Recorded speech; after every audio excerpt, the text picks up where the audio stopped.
Star bowler Jasprit Bumrah ఇంగ్లాండ్తో match అనంతరం చేసిన వ్యాఖ్యలతో అభిమానుల్లో ఆశలు చిగురిస్తున్నాయి.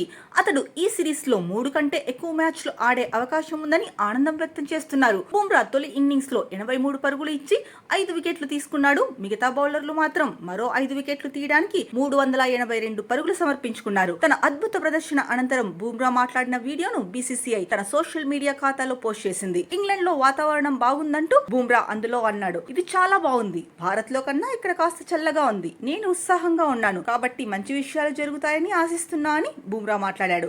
దీంతో ఈ సిరీస్ లో బుమ్రా మొదట అనుకున్న 3 కంటే ఎక్కువ మ్యాచ్లు ఆడే అవకాశం ఉందని అభిమానులు ఓ అంచనాకు వస్తున్నారు. ఇక్కడ వాతావరణం చల్లగా ఉండటం వల్ల ఫీల్డర్లు క్యాచ్లు అందుకోవడానికి కాస్త ఇబ్బంది పడుతున్నారని బుమ్రా చలి వల్ల ఎదురవుతున్న ఇబ్బందుల గురించి కూడా ప్రస్తావించాడు. ఇక లీడ్స్ లోని హెడింగ్లీ వేదికగా ఇంగ్లాండ్ తో జరుగుతున్న ఈ మ్యాచ్ లో టీమిండియా ఫీల్డర్లు పలు క్యాచ్లు డ్రాప్ చేశారు. దీనిపై కూడా బుమ్రా స్పందించాడు. క్యాచ్లు డ్రాప్ అయ్యాయని ఏడుస్తూ కూర్చోలేం కదా, అక్కడే ఆగిపోకుండా ఆటలో ముందుకు సాగిపోవాల్సిన అవసరం ఎంతైనా ఉంది. మాలో చాలా మంది కొత్తగా జట్టులోకి వచ్చారు కాబట్టి ఇక్కడి పరిస్థితులకు అలవాటు పడటానికి కాస్త సమయం పడుతుంది. కావాలని ఎవరు క్యాచ్లు డ్రాప్ చేయరు కదా. క్రికెట్ లో ఇలాంటివి సహజం. వాటి నుంచి వారు నేర్చుకుంటారు. నేను బాధతో బంతిని తన్ని లేదా ఆగ్రహం వ్యక్తం చేసి వారి మీద మరింతగా ఒత్తిడి పెంచాలనుకోవడం లేదని బుమ్రా భారత ఫీల్డర్లకు మద్దతుగా నిలిచాడు. అలాగే తాను కెప్టెన్సీ ఎందుకు తీసుకోలేదన్న విషయం పైన స్పందించాడు. కెప్టెన్సీలో పెద్దగా ఏమీ లేదు. నా శరీరాన్ని జాగ్రత్తగా చూసుకోవాలనుకుంటున్నాను. నాకు శస్త్రచికిత్స చేసిన డాక్టర్లతో నేను చర్చలు జరిపాను. వారి సూచన మేరకే ఆలోచించి నేను ఈ నిర్ణయానికి వచ్చా.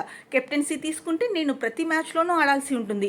అలా చేయకుంటే అది న్యాయం కాదు. జట్టును నిరాశపరచడం నాకు ఇష్టం లేదు. టీమిండియాకు ఓ ఆటగాడిగానే సేవలు అందించాలనుకుంటున్నాను. మ్యాచ్లు గెలవడం కంటే ఇంకేది పెద్ద విషయం కాదని బుమ్రా అన్నాడు.